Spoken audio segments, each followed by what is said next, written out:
The woman's husband shoved her belongings into a worn leather trunk with such force that the hinges groaned in protest. And Sarah Donovan knew her marriage had just ended in the most brutal way possible.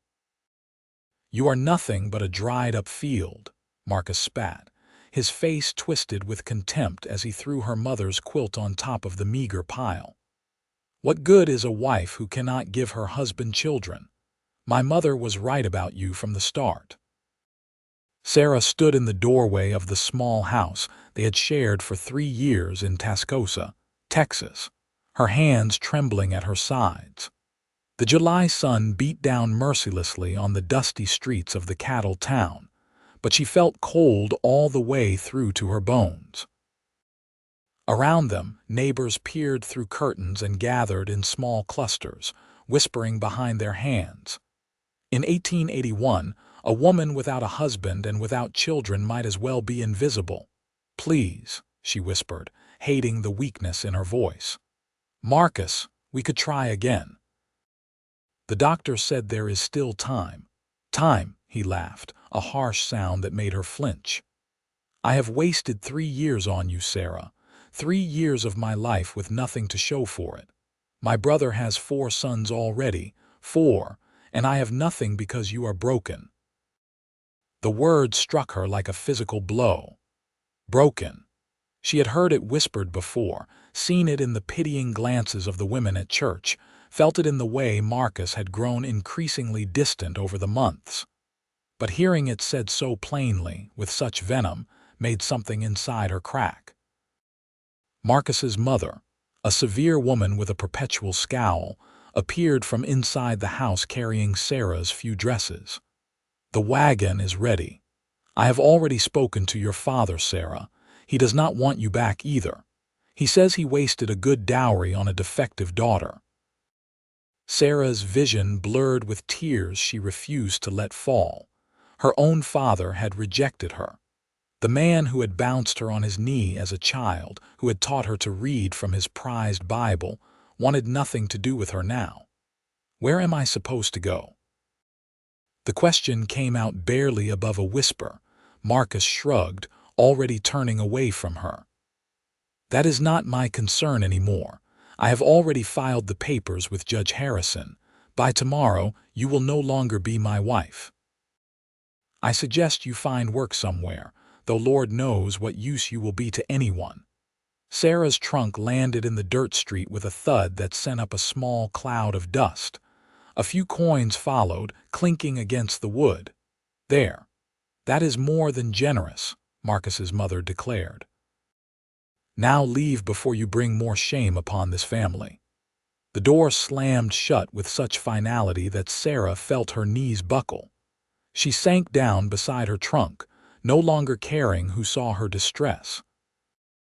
Everything she had worked for, every dream she had cherished about building a family and a home, lay shattered around her like broken glass. "Are you quite all right, miss?" The voice was deep and gentle, tinged with concern. Sarah looked up to find a tall man standing a respectful distance away, his weathered face partially shaded by a wide-brimmed hat.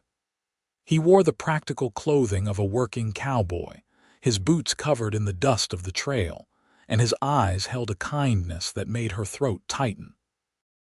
"I am fine," she lied, struggling to stand. Her legs felt weak and she swayed slightly. The cowboy stepped forward quickly, steadying her with a light touch on her elbow. "Begging your pardon, miss, but you do not look fine at all. My name is Thomas Barrett. I work at the Patterson Ranch just outside of town. I was passing through for supplies when I saw what happened." Sarah pulled away from him, straightening her spine despite the humiliation burning through her. "Then you saw my disgrace. I am sure the whole town will know by sundown."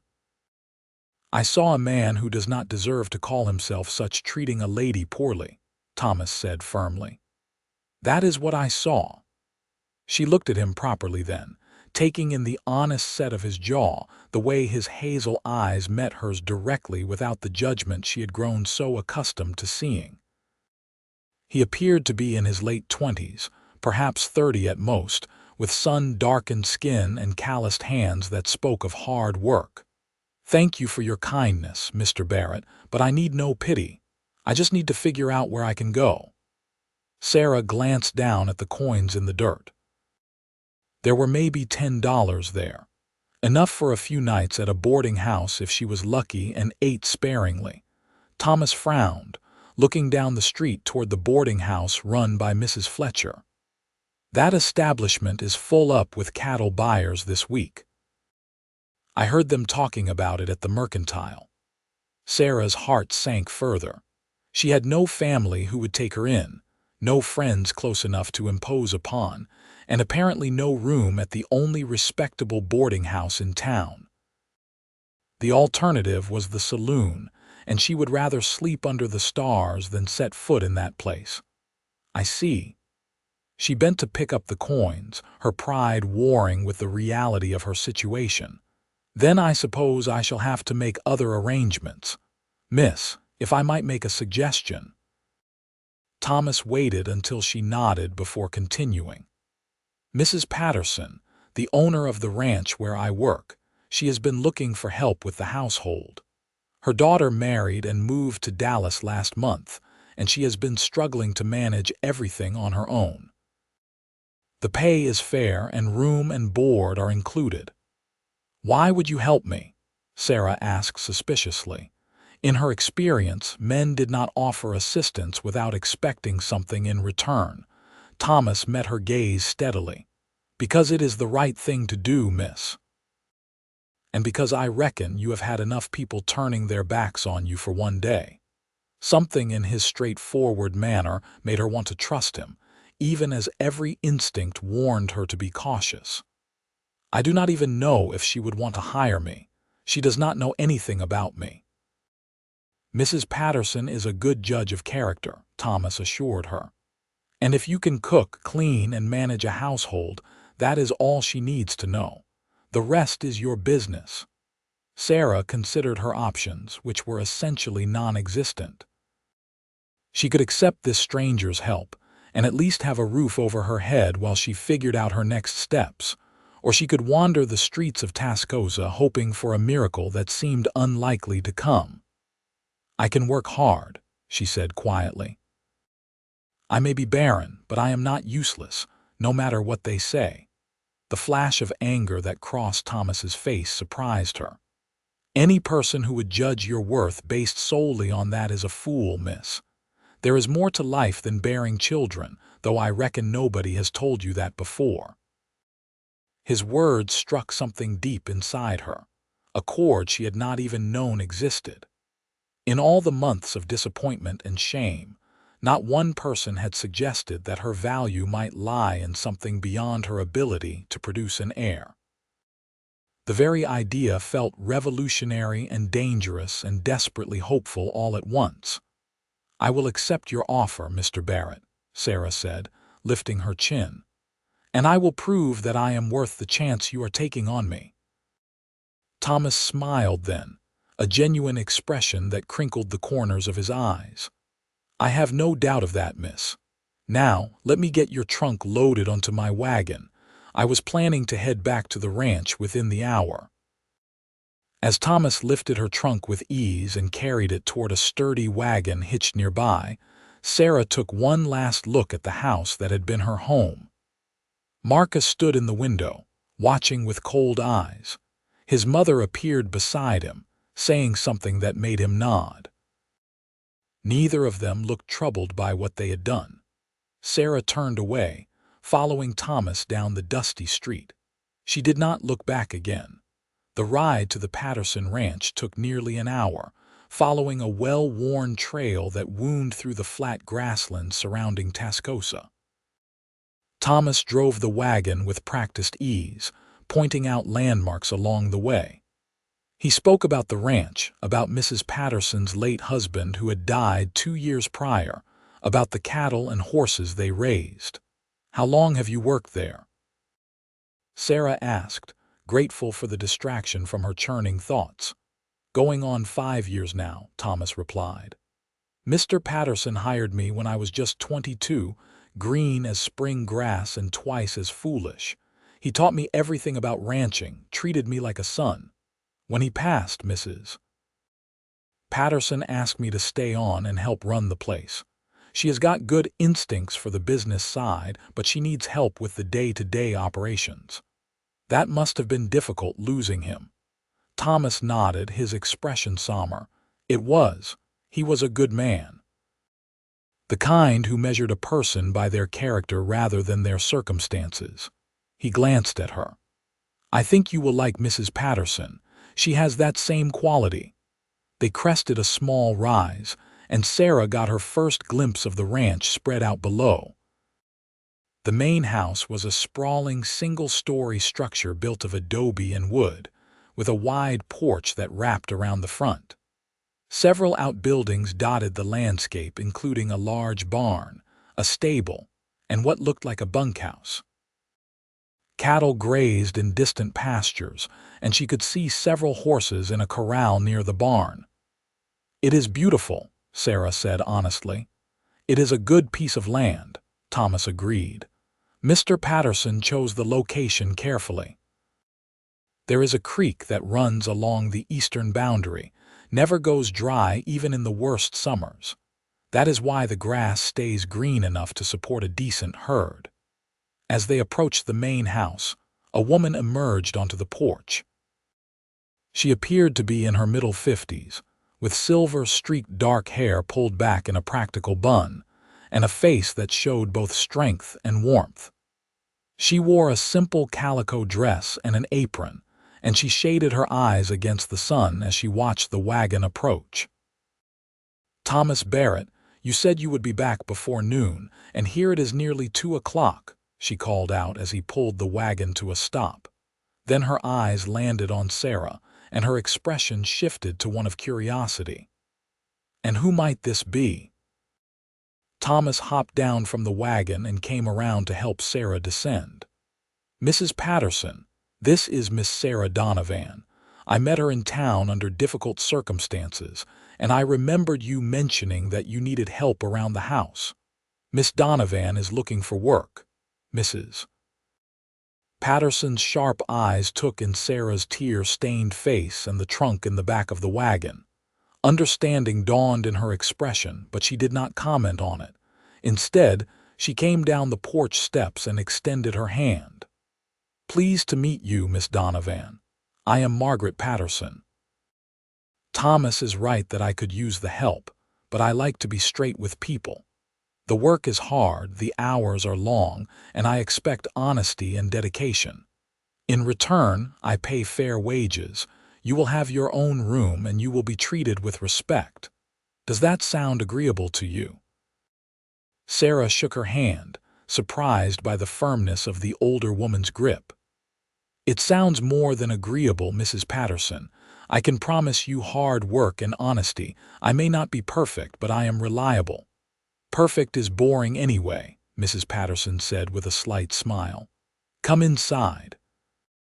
We can discuss the details over some coffee. Thomas, would you mind bringing Miss Donovan's trunk inside? The room at the end of the hall should do nicely. The interior of the house was cool and welcoming after the heat of the afternoon sun. The main room was spacious, with comfortable furniture and windows that let in plenty of light. Sarah could see through to a kitchen that was well equipped and tidy, and a hallway that presumably led to the bedrooms. Mrs. Patterson poured 2 cups of coffee from a pot on the stove and gestured for Sarah to sit at the kitchen table. Through the window, Sarah could see Thomas carrying her trunk inside, his movements efficient and unhurried. Now then, Mrs. Patterson said, settling into her own chair. I am not one to pry into other people's business without cause, but I need to know if you are running from any legal trouble. I run a respectable establishment, and I cannot have the law coming around. No, madam, Sarah said quickly. Nothing like that. My husband is divorcing me, and my family has disowned me. That is the extent of it. Mrs. Patterson nodded slowly. And the reason for the divorce, if you do not mind my asking? I only ask because if there is a husband who might come here causing trouble, I need to be prepared." Sarah felt her face heat with shame, but she forced herself to meet Mrs. Patterson's gaze. "I cannot have children. My husband decided I was no longer worth keeping." The older woman's expression hardened. "What a fool! I knew your husband slightly, Marcus Donovan, correct? Thought himself quite the important man around town. His mother is a bitter old crow who made her own daughter-in-law's life miserable too before the poor girl passed from fever."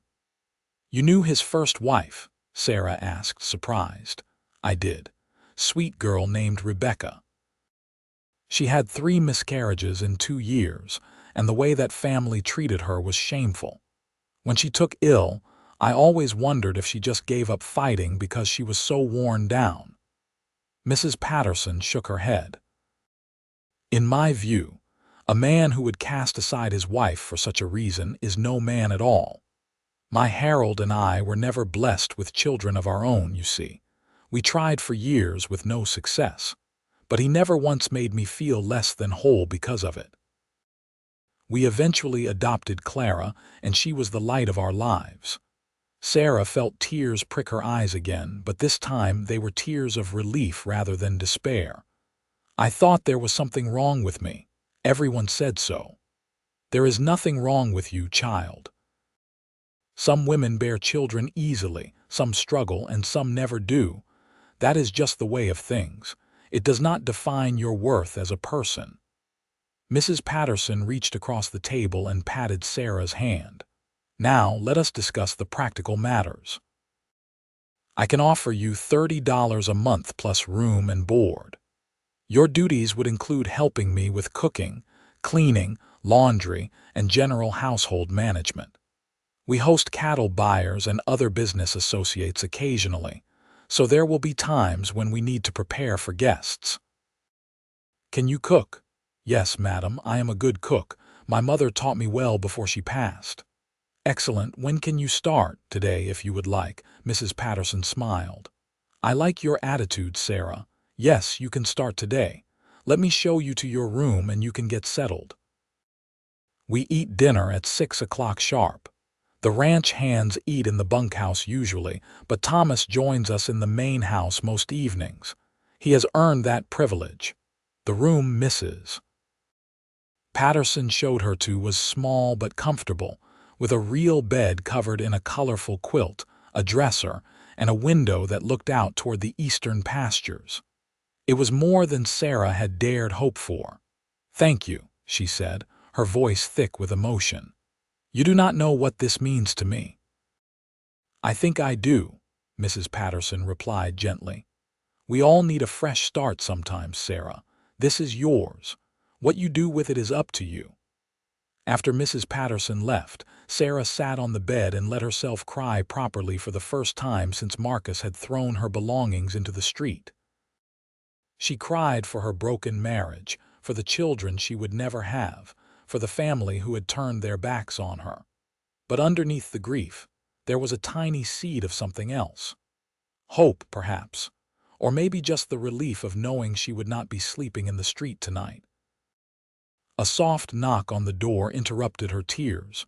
She wiped her eyes quickly. "Yes, it is Thomas, miss. I just wanted to make sure you had everything you needed." Sarah opened the door to find him standing in the hallway, his hat in his hands.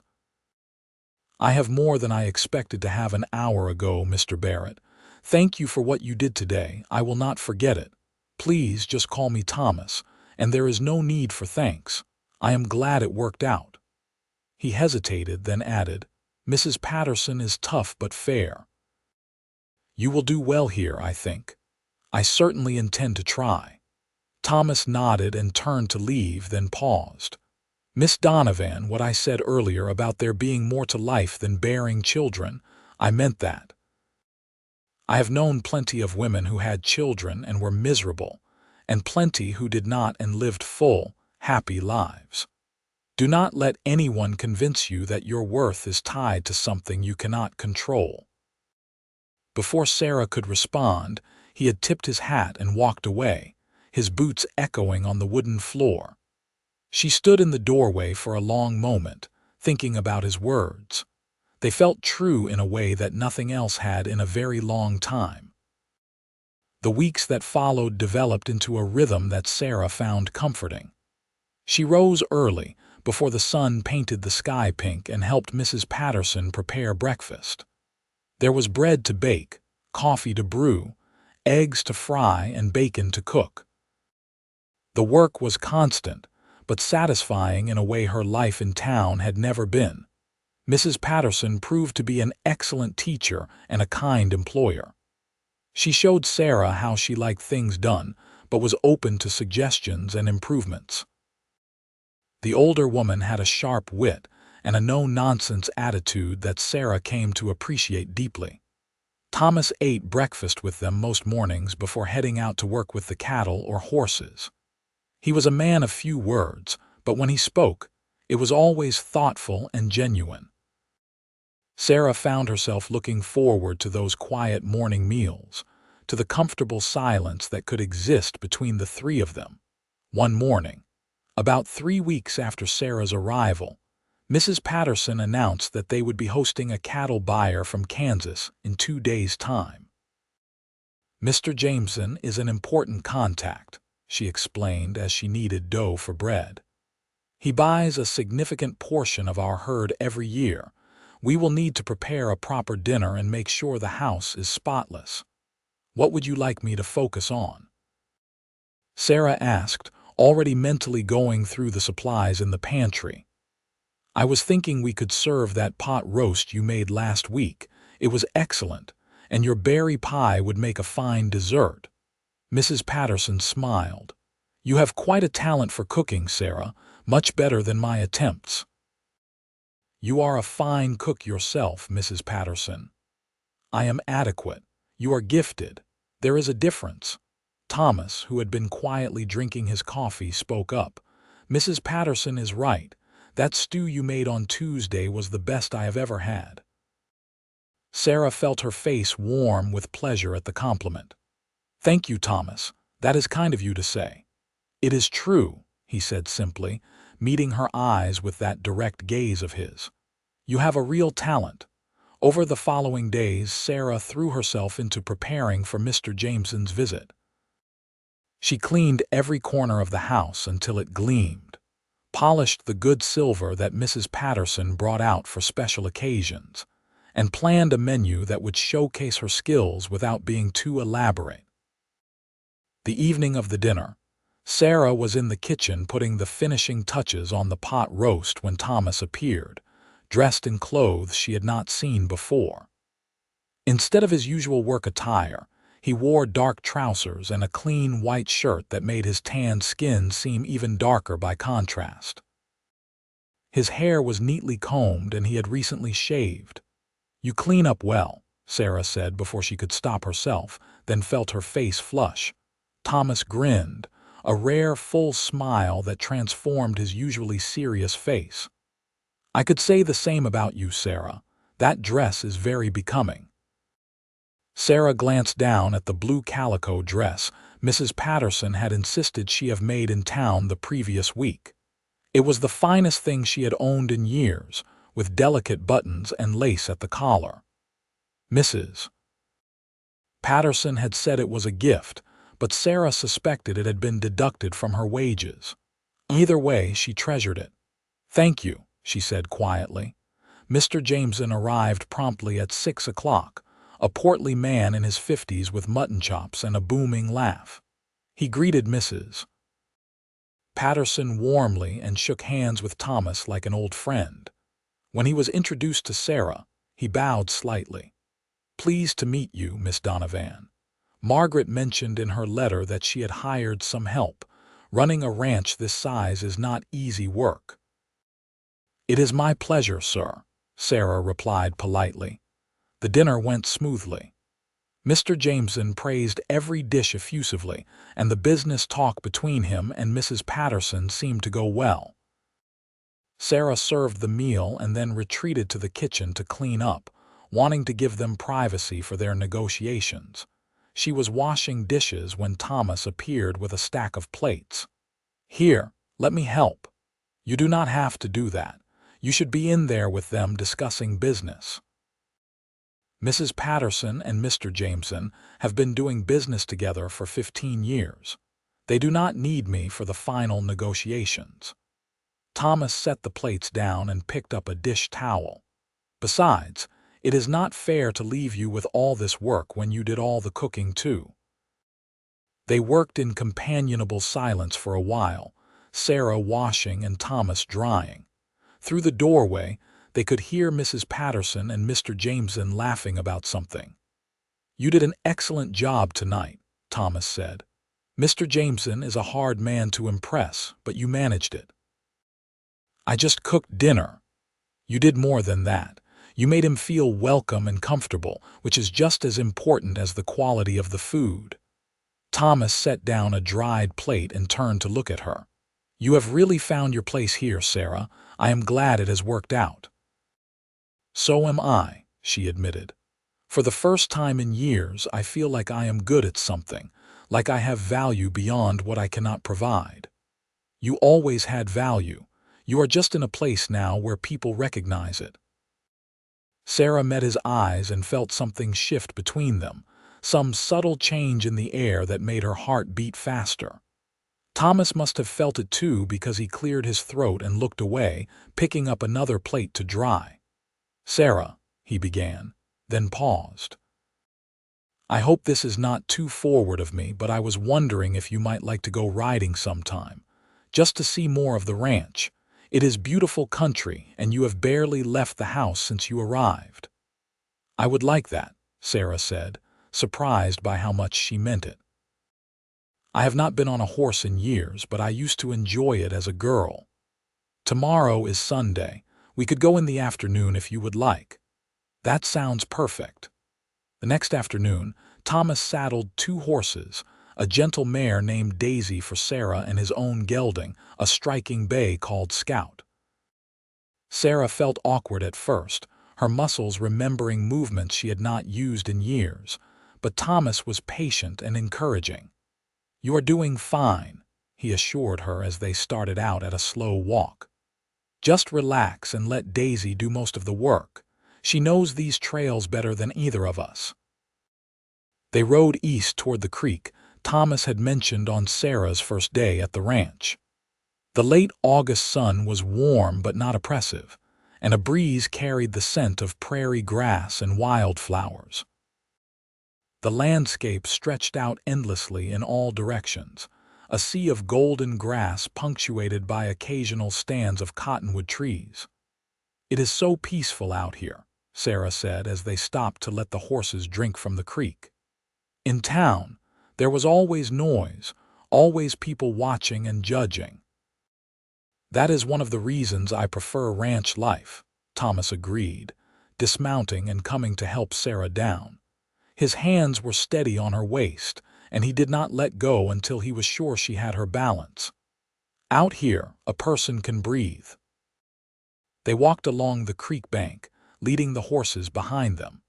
The water gurgled over smooth stones, and dragonflies darted across the surface. Thomas pointed out various plants and wildlife, sharing knowledge he had accumulated over his years on the ranch. "See that bird there?" He pointed to a small brown bird perched on a nearby branch. "That is a mockingbird. They can mimic just about any sound they hear. I have heard one that sounded exactly like a rusty gate." Sarah laughed, the sound surprising her. When was the last time she had laughed freely like that? "That must be confusing for the other animals." "I imagine so." Thomas smiled, watching her face. "You should laugh more often, Sarah. It suits you." The comment should have felt awkward, but somehow it did not. Instead, it felt natural, like something a friend would say. "I have not had much to laugh about lately," she admitted. "But being here, working at the ranch, it has been good for me, better than I expected." "I am glad." Thomas picked up a smooth stone and skipped it across the water. "When I first saw you in town that day, looking so lost and hurt, I just knew I had to help somehow, but I will admit I was not sure how it would work out. You took a risk on me." "It was not much of a risk. Mrs. Patterson is a good judge of character, and I trusted my instincts about you."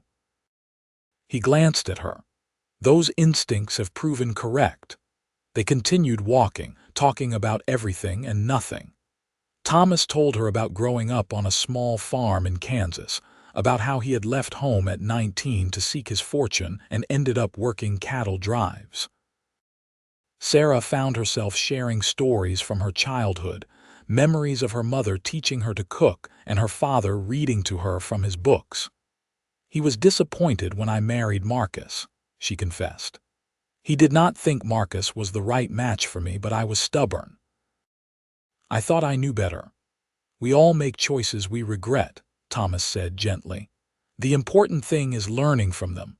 "What choices do you regret?" Thomas was quiet for a moment, watching the water flow past. "I regret not visiting my parents more before they passed. I was so focused on making my own way in the world that I did not take the time to appreciate them while I had the chance. My mother died of pneumonia 6 years ago, and my father followed a year later. I think he just gave up without her." "I am sorry, Thomas. That must have been hard." "It was my own fault. I let pride and ambition keep me from what mattered." He turned to face her fully. "That is why I meant what I said before, about there being more to life than certain expectations. Life is too short to measure our worth by things beyond our control. What matters is how we treat people, what kind of legacy we leave through our actions." Sarah felt tears prick her eyes, moved by the sincerity in his voice. "You are a good man, Thomas Barrett. I try to be." He reached out and gently wiped away a tear that had escaped down her cheek. His touch was feather light but sent warmth spreading through her. "And you are a good woman, Sarah Donovan. Do not let anyone convince you otherwise." They stood there for a long moment, something unspoken passing between them. Sarah realized with a start that she was beginning to care for this man, to look forward to his presence and value his opinion in ways that went beyond simple friendship. The realization should have frightened her, coming so soon after the dissolution of her marriage. But instead, it felt right. The ride back to the ranch was quiet, but it was a comfortable silence. When they reached the stable, Thomas helped Sarah dismount again, his hands lingering on her waist just a moment longer than necessary. "Thank you for this afternoon," Sarah said. "I enjoyed it very much." "We should do it again," Thomas replied. "Maybe next Sunday if you would like." "I would like that very much." As summer turned to fall, those Sunday afternoon rides became a regular occurrence. Thomas showed Sarah every corner of the ranch, from the high point where you could see for miles in every direction to the hidden grove of mesquite trees, where deer came to shelter from the afternoon heat. They talked about everything, sharing their hopes and fears, their past disappointments and future dreams. Mrs. Patterson watched their growing friendship with knowing eyes but said nothing. She simply smiled when Sarah came back from their rides with flushed cheeks and bright eyes, and she made sure to give them excuses to work together whenever possible. One October evening, Mrs. Patterson announced at dinner that she would be traveling to Dallas to visit her daughter for 2 weeks. "Clara is expecting her first child and I want to be there to help," she explained. "Sarah, I am leaving you in charge of the household. I trust you to manage everything while I am gone." "Of course, Mrs. Patterson, I will take good care of things." "I know you will. And Thomas will be here if you need anything." The older woman looked between them with barely concealed amusement. "I am sure you two will manage just fine together." After Mrs. Patterson left on the morning stage, the ranch felt different somehow, quieter, more intimate. Sarah went about her usual duties, but she was acutely aware of Thomas's presence in a way she had not been before. The first few days passed uneventfully. Sarah cooked meals for herself and Thomas, and they ate together at the kitchen table, talking easily about the day's events. Thomas kept busy with the cattle and horses, making repairs around the ranch that he had been putting off.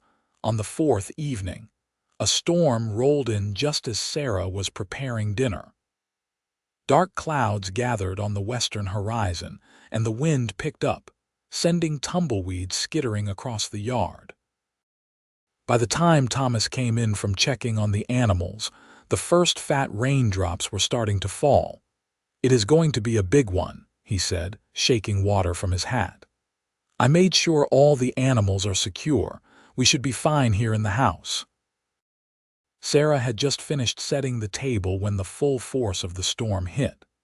Rain lashed against the windows, and thunder cracked overhead so loudly it rattled the dishes. The temperature dropped, and Sarah found herself shivering despite the warmth from the stove. "Here," Thomas said, appearing beside her with a shawl. "You looked cold." "Thank you." She wrapped it around her shoulders, grateful for the warmth. "I have always been nervous during storms." "My mother was the same way," Thomas said. "My father used to distract her by playing checkers." "Do you play?" "I have not in years, but I used to." They ate dinner and then settled in the main room with an old checkerboard Thomas found in a cabinet. The storm raged outside, but inside, with the lamps lit and the checker pieces clicking across the board, Sarah felt safe and content. "You are quite good at this," Thomas observed as Sarah captured 3 of his pieces in quick succession. "My father taught me strategy. He said it would help me in life, though I am not sure he meant in checkers." "Strategy is useful in many things," Thomas agreed.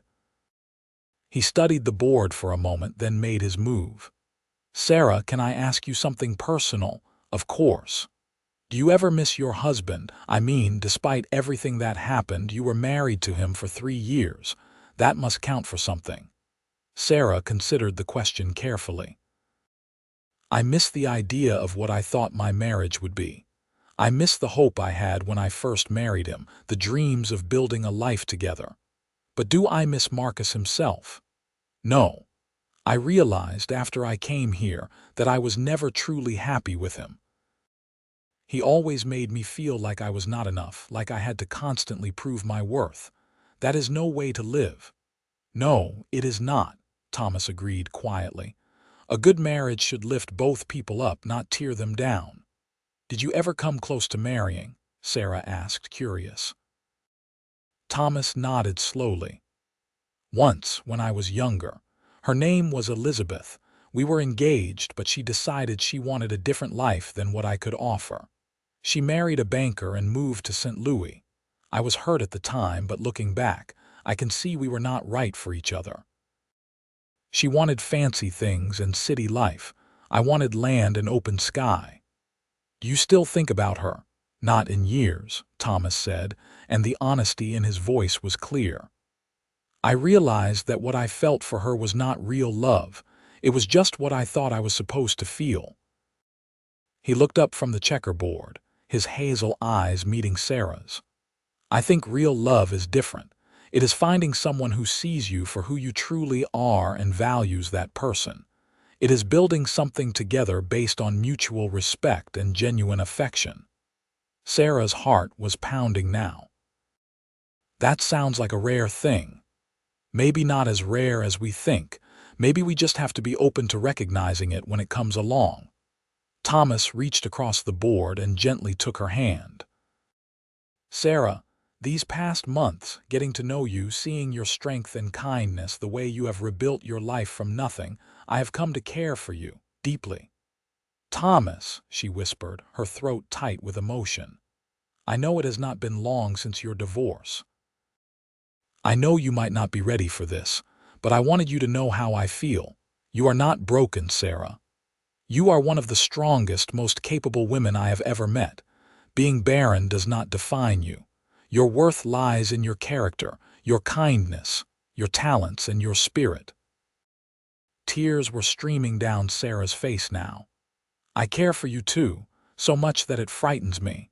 I thought I knew what love was, but with Marcus it was always conditional, always dependent on me meeting his expectations. This feels different, real." Thomas stood and came around the table, pulling her gently to her feet. "It is real," he said softly. "I promise you that." When he kissed her, it was tender and careful, a question rather than a demand. Sarah melted into it, her arms going around his neck as she kissed him back. All the hurt and shame of the past months fell away, replaced by warmth and hope, and the thrilling realization that she was falling in love with this good, honest man. When they finally pulled apart, both were breathing hard. Thomas rested his forehead against hers. "I do not want to rush you. We can take this as slow as you need." "I do not want slow," Sarah said, surprising herself with her boldness.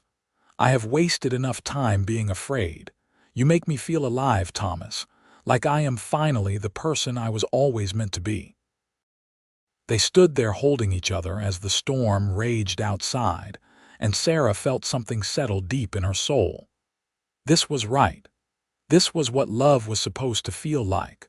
Over the following days, their relationship deepened. They were careful to maintain propriety, knowing that Mrs. Patterson would return soon, but they stole moments together whenever they could. A touch of hands when passing in the kitchen.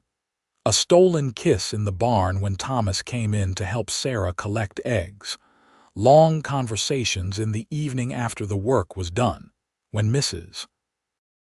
Patterson returned, full of stories about her new grandson, she took one look at Sarah and Thomas and smiled knowingly.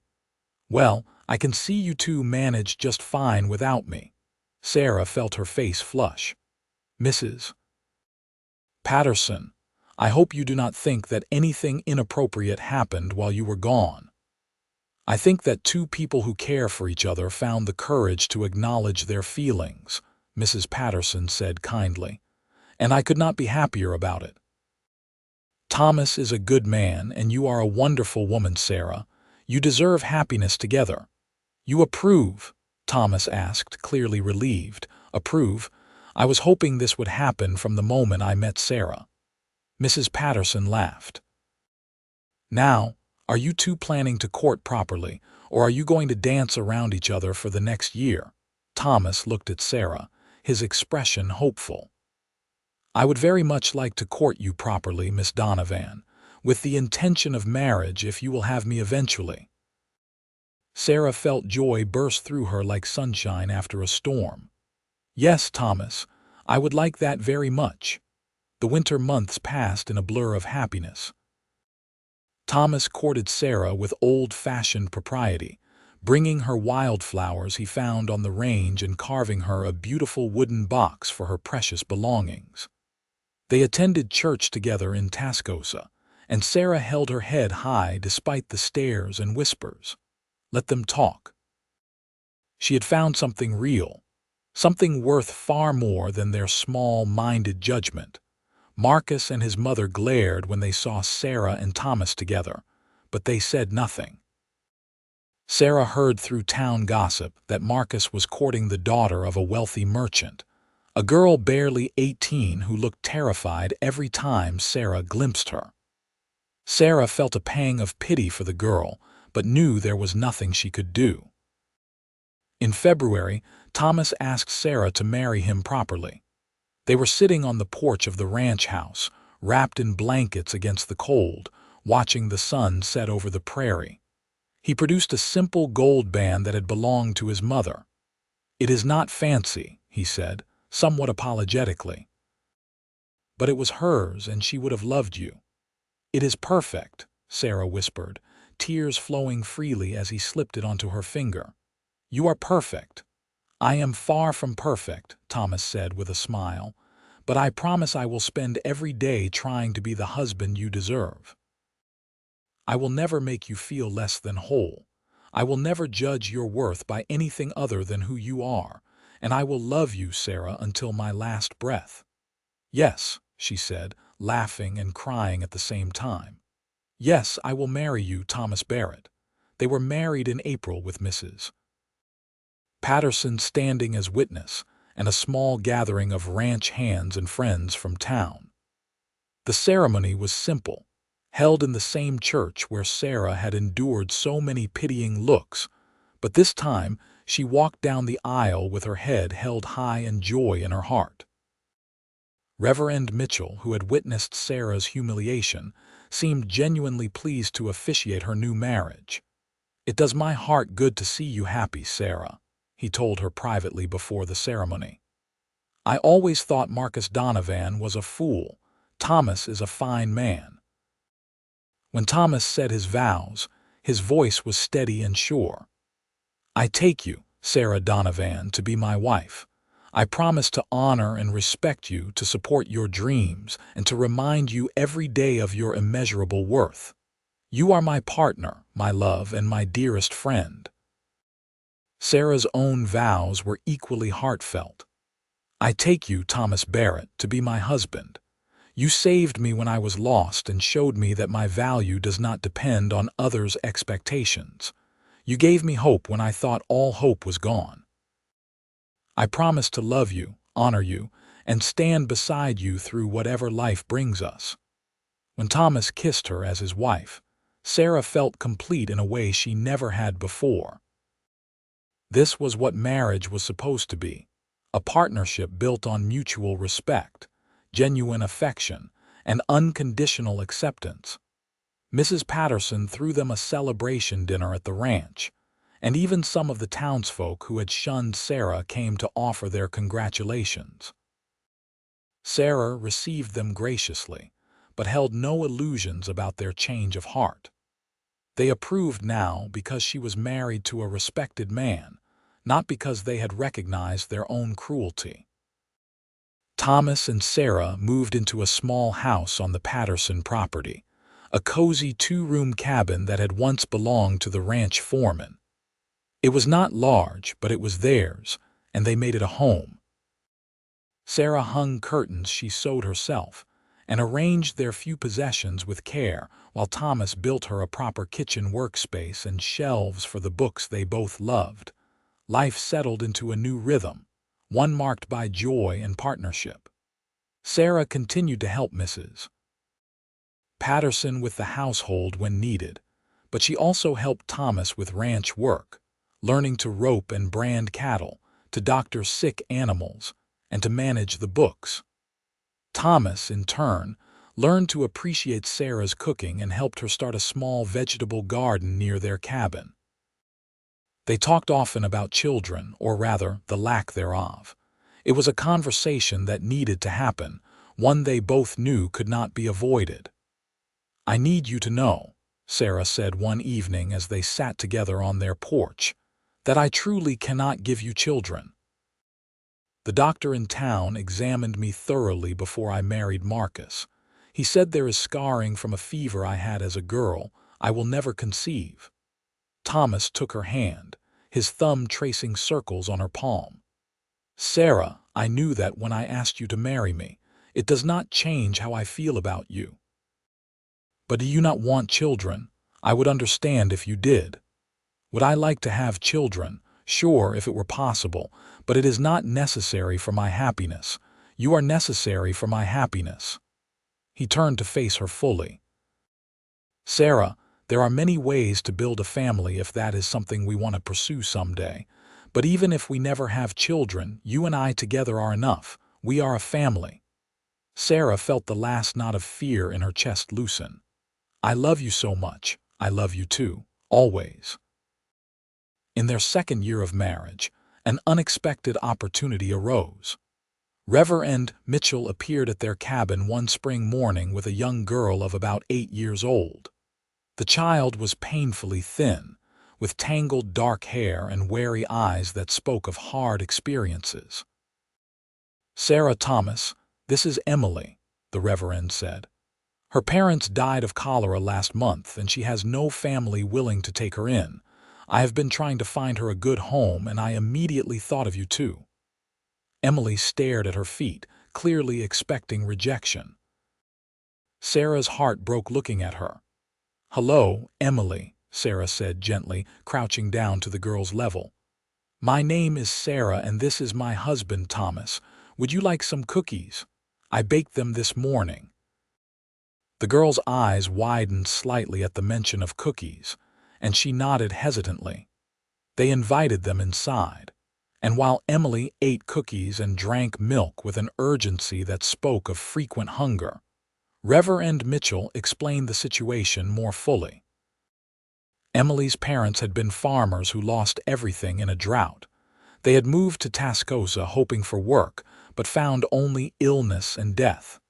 Emily had been surviving on the streets for nearly a month. "She needs a stable home," the Reverend said. "And you too, well, you have so much love to give." "I thought perhaps it might be a good match." Thomas looked at Sarah, and she could see the hope and question in his eyes. She turned back to Emily, who was watching them with a mixture of fear and desperate longing. "Emily," Sarah said softly, "how would you feel about living here with us? We have a nice house, plenty of food, and we could really use some help around the place. Would you be interested in that?" The girl's lip trembled. "You want me to stay, even though my parents died from sickness?" "The cholera is not catching now, sweetheart," Thomas said gently. "And yes, we would very much like you to stay, if you want to, that is." Emily burst into tears, and Sarah pulled her into her arms, holding the sobbing child close. "It is all right, sweetheart. You are safe now. We will take care of you." Adopting Emily was one of the best decisions they ever made.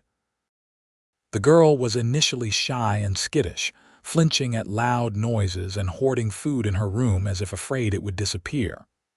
But slowly, with patience and love, she began to blossom. Sarah taught her to read and write, to cook and sew. Thomas taught her to ride horses and care for animals. They were firm when they needed to be, but always kind. And Emily responded by becoming a bright, curious child who laughed often and talked constantly. 2 years after Emily joined their family, Reverend Mitchell came to them again, this time with an infant boy whose mother had died in childbirth and whose father had disappeared. "His name is Samuel," the Reverend said, cradling the tiny baby. "He is only 3 weeks old. I know you already have Emily, but I thought—" "We will take him," Sarah said immediately, reaching for the baby. "Of course we will take him." Thomas grinned, wrapping an arm around her waist as they both gazed down at the tiny life in Sarah's arms. "Looks like we are building quite a family here." Emily was thrilled to have a baby brother. She hovered over Samuel constantly, begging to help feed him and change his nappies. Sarah watched her daughter's devotion to the baby with a full heart, marveling at how life had given her children after all, just not in the way anyone had expected. Mrs.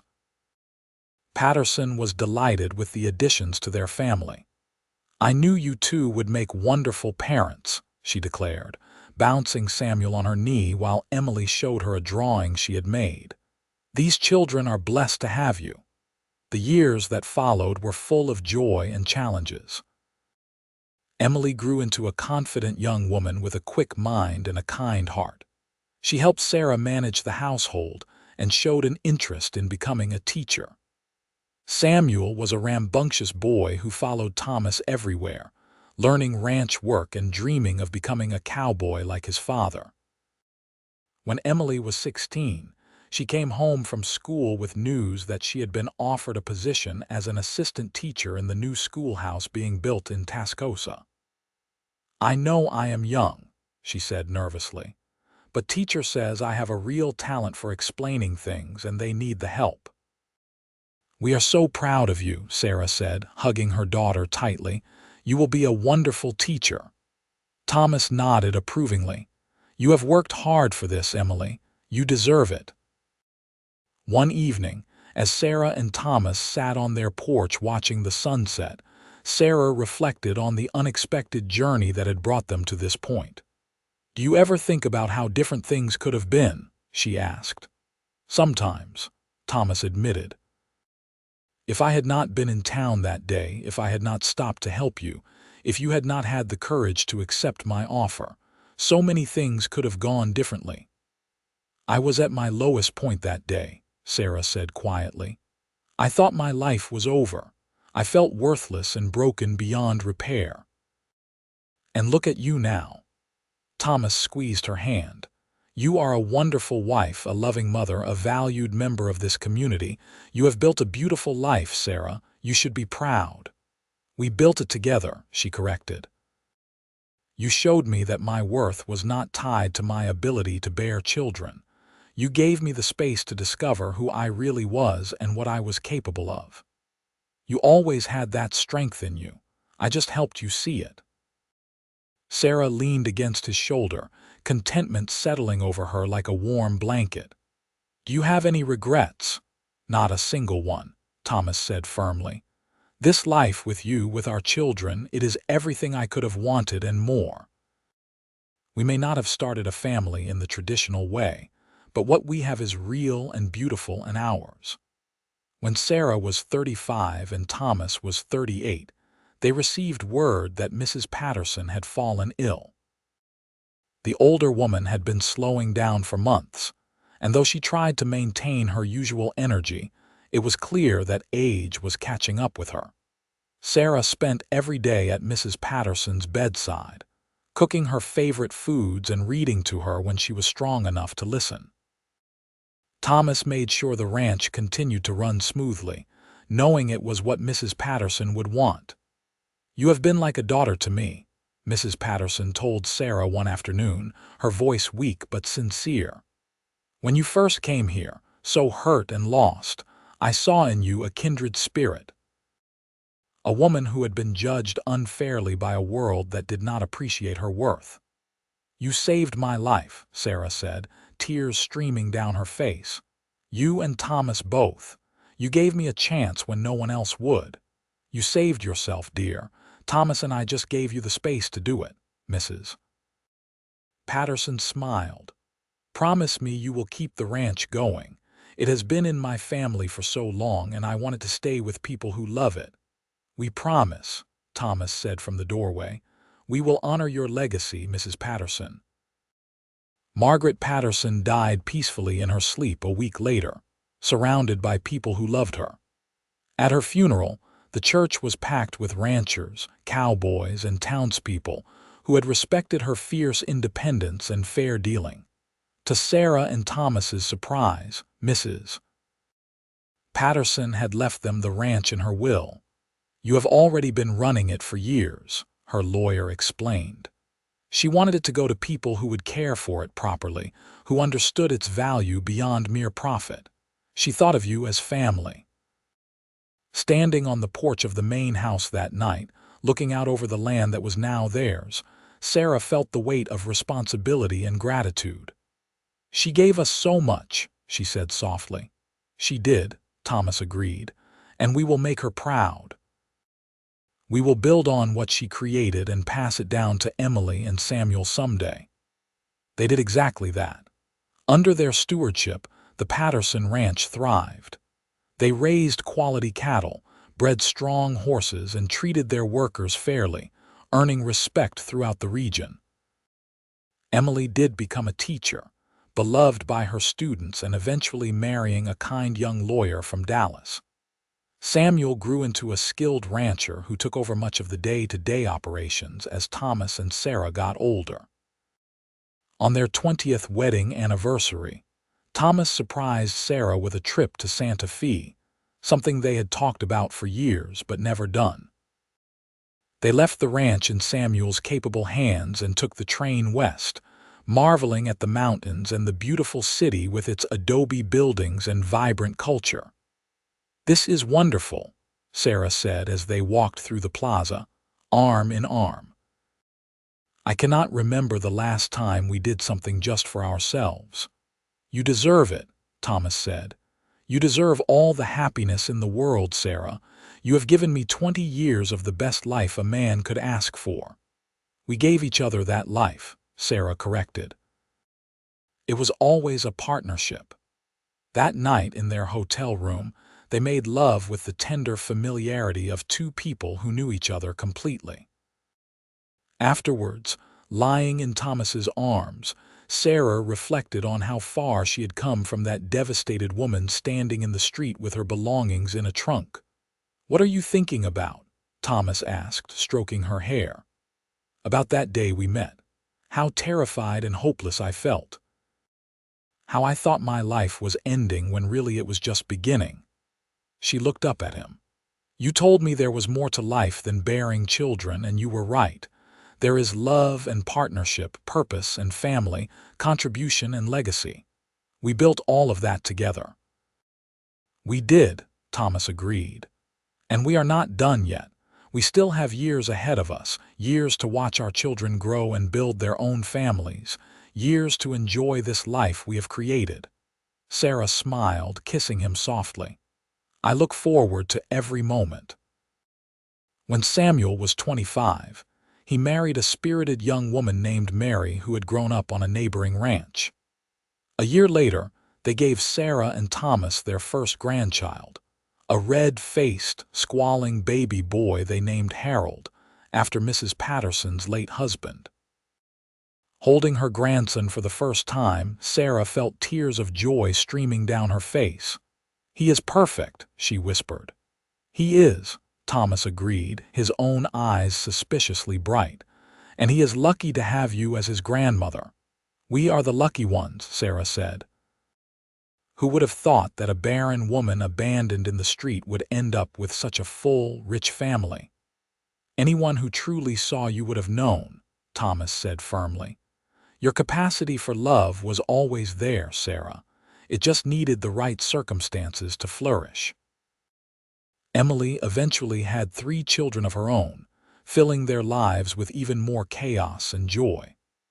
Family gatherings at the ranch became loud, happy affairs with children running everywhere, and the house full of laughter. On Sarah's 50th birthday, Thomas organized a huge celebration. The whole family gathered, along with friends from town and neighboring ranches. As Sarah looked around at the crowd of people who loved her, at the children bearing her grandchildren, at the husband who had stood beside her through everything, she felt overwhelmed with gratitude. "Speech." Someone called out and others took up the cry. Sarah stood, her face flushed with emotion. "I do not have a prepared speech," she began, "but I want to say thank you. 27 years ago, I stood in the street in Tascosa, abandoned and alone, convinced that my life had no value because I could not have children. A kind man stopped to help me that day, and he said something I will never forget. He said there is more to life than bearing children." She looked at Thomas, who was watching her with love shining in his eyes. He was right. Life is about love, about partnership, about building something meaningful and lasting. It is about family, however that family comes to be. I may not have borne children, but I am a mother nonetheless. I am a wife, a grandmother, a rancher, a friend. I am all of these things because I was given a chance by people who saw beyond society's narrow definitions of worth. There was not a dry eye in the room as Sarah continued. "So thank you, Thomas, for seeing me when I could not see myself. Thank you to Mrs. Patterson, may she rest in peace, for giving me a place to rebuild my life. Thank you to Emily and Samuel for making me a mother and teaching me that love is not limited by biology. And thank you to all of you for being part of this beautiful, messy, perfect family we have built together." The applause was thunderous. Thomas came to her side, wrapping his arms around her and kissing her temple. "I love you," he murmured, "today and always." "I love you too," Sarah replied. "More than I can ever express." As the years passed, Sarah and Thomas gradually stepped back from the day-to-day running of the ranch, letting Samuel and Mary take over while they enjoyed a well-earned rest. They spent their days reading, taking gentle rides around the property, and spoiling their grandchildren shamelessly. Emily's oldest daughter showed a remarkable talent for writing and began publishing stories in Eastern magazines, bringing pride to the whole family. Samuel's son Harold grew into a young man with his grandfather's way with horses and his grandmother's head for business. The ranch continued to prosper under the next generation's care. On a warm spring evening when Sarah was 58 and Thomas was 61, they sat on the porch of their cabin, holding hands and watching the sunset. Thomas's hair was completely gray now, and Sarah had laugh lines around her eyes and mouth, but they were still as in love as they had been on their wedding day. "You remember that first ride we took together?" Thomas asked. "When I showed you the creek?" "I remember everything about those early days," Sarah said. "I was so lost and you were so patient with me. You were never lost. You just needed to find your true path." Sarah squeezed his hand. "My true path led to you, to this life, to everything we have built together. I would not change a single moment of it. Not even the hard parts. The pain you went through, not even that," Sarah said firmly. "Because all of it led me here. If I had not been abandoned, I never would have met you. If Marcus had not been cruel, I never would have discovered my own strength. Every hardship had a purpose, painful as it was at the time." Thomas nodded thoughtfully. "That is a wise way to look at it. You have always been wise, Sarah, even when you did not believe in yourself." They sat in comfortable silence, watching as the sky turned from gold to pink to deep purple. In the distance, they could hear Samuel calling the hands in for dinner, and the laughter of their grandchildren playing near the barn. "This is all I ever wanted," Sarah said softly. "Not the ranch or the money or any of that. Just this feeling of being loved and valued for who I truly am. Of having a purpose and a family. Of knowing that my life matters." "Your life matters immensely," Thomas assured her. "You have touched so many lives, Sarah. Emily and Samuel, our grandchildren, all the workers on this ranch who you have treated with such kindness and respect. You have built something lasting and good." "We built it together," Sarah said, as she always did. "It was always a partnership." When Sarah was 62, she received word that Marcus had died of a heart ailment. His second wife, the merchant's daughter he had married after divorcing Sarah, came to the ranch to tell her personally. "I wanted you to know," the woman said. Her name was Clara, and she looked tired and worn despite being only in her early 40s. "He spoke of you sometimes in his final months. He said he made a mistake." "He made many mistakes," Sarah said gently, "but I have long since forgiven him. Holding on to anger would have only hurt me." Clara nodded, tears in her eyes. "I never gave him children either, you know. I tried for 15 years, and there were a few pregnancies that did not last, but no living children. He was bitter about it until the end." Sarah felt a pang of sympathy for this woman who had lived the life she had escaped. "I am sorry, Clara. That must have been very difficult." "It was. But seeing you now, seeing what you have built here, it gives me hope. Maybe there is still time for me to find happiness too." "There is always time," Sarah assured her. "I was 31 when my life truly began." "You are still young enough to start over, to find someone who will value you for who you are." Clara smiled through her tears. "Thank you for that. And thank you for not holding my marriage to Marcus against me. I know I was part of what hurt you." "You were young and had no choice in the matter," Sarah said kindly. "I wish you all the best, Clara, truly." After Clara left, Thomas found Sarah in their garden tending to her roses. "Are you all right?" he asked. "I am fine," Sarah said honestly. "Hearing about Marcus's death brought back memories, but they do not hurt anymore. I just feel sorry that he wasted his whole life chasing something that did not matter in the end." "Children matter," Thomas said, "but they are not the only thing that matters. He never learned that lesson." "No, he did not. But we did." Sarah stood and brushed dirt from her hands. "We learned what really matters and we built our lives around it. I would say we got the better end of that deal." Thomas pulled her into his arms, holding her close. "I would say we got everything we ever needed and more." On their 30th anniversary, surrounded by their family, Thomas gave a toast. 30 years ago, I married the most remarkable woman I have ever known. She was told she was worthless because she could not bear children. Society cast her aside, judged her, and found her wanting. But they were all fools. He looked at Sarah with such love that she felt her eyes fill with tears. This woman built a family through sheer force of love and will. She raised two incredible children who were not born to her. She helped build a successful ranch. She has been a pillar of this community, feeding the hungry, helping those in need, and showing kindness to everyone she meets. She is a mother, a wife, a grandmother, a friend, and a force of nature. And I am the luckiest man alive because she chose to spend her life with me. Hear, hear. The room erupted in applause and cheers. Sarah stood, wiping her eyes. Thomas Barrett, you gave me my life back when I thought it was over. You showed me that my worth was not defined by others' narrow expectations. You loved me when I could not love myself. Every day with you has been a gift, and I thank God that you were in town that day in July 30 years ago. I thank God that you were brave enough and kind enough to help a stranger, and I thank God every day that you are mine. They kissed to more cheers and applause, and Sarah felt complete contentment wash over her. This was what happiness looked like. Not perfection, but love. Not meeting society's expectations, but exceeding your own.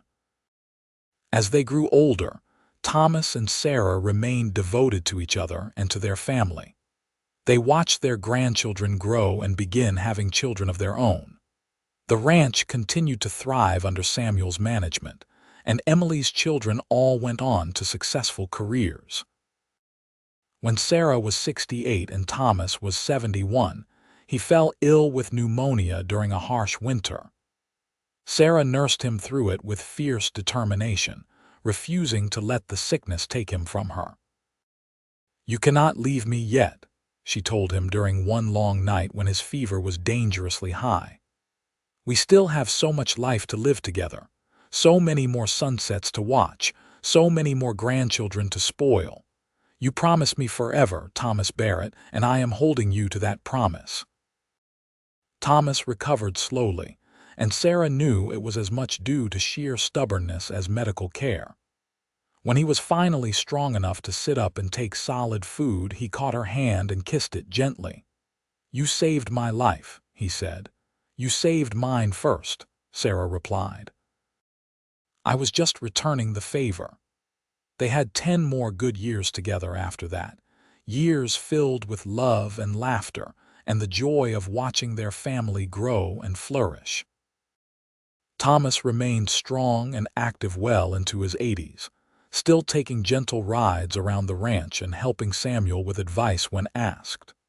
When Thomas finally passed away at the age of 83, he died peacefully in his sleep with Sarah holding his hand. She was 79 herself, and though her heart broke at losing him, she was grateful for every moment they had shared.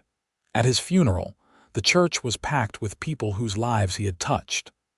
Sarah stood and spoke about the man she had loved for more than 50 years. "Thomas Barrett was the kindest man I ever knew," she said, her voice steady despite her grief. "He saw the best in people, even when they could not see it in themselves. He treated everyone with respect, from the wealthiest cattle buyer to the newest ranch hand. He was a devoted husband, a loving father, a doting grandfather, and a true friend to many." She paused, looking out at the faces watching her.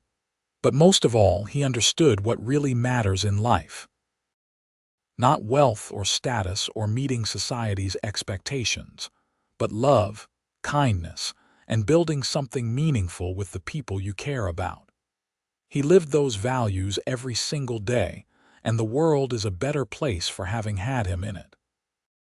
Emily and Samuel stood on either side of their mother, supporting her as she said goodbye to the man who had been their father in every way that mattered. The ranch hands who had worked under Thomas for decades stood with their hats in their hands, tears streaming down weathered faces.